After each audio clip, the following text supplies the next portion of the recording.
French sailors and aircraft are calling USS George H.W. Bush home. It's the first time the United States Navy has hosted the country in more than a decade. News 3's Allison Mechanic was aboard the aircraft carrier for a portion of the deployment. She gives us a look at why it's so monumental. Allison.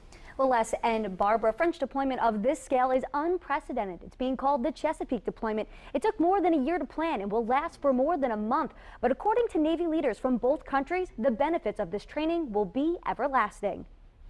With each takeoff and landing aboard USS George H.W. Bush, the skills of pilots and crew members grow stronger. But these flights are about more than just training.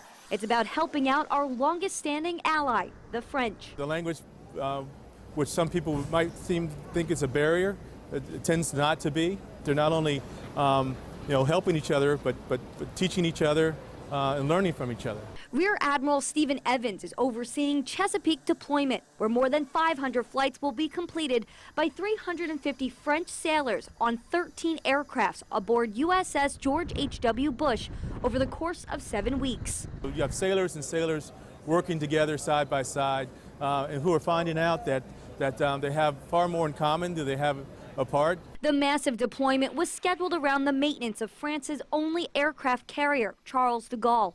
With it out of commission, the French turned to the Americans for help. Our two communities are very close to each other because we are the two only countries that use the E2 from a carrier. The similarities of the French Navy's aircrafts and carriers made their adjustment on board seamless. We work in the same way all the time. We have the same procedures or very close to each other. The partnership between the French and the American can be seen even on our planes. This one right here has one side with the American flag and the French flag on the other. This deployment is not only for training, right? It's to maintain some brotherhood between our two navies. Resulting in not just stronger sailors, but a stronger Navy overall. It strengthens that alliance together.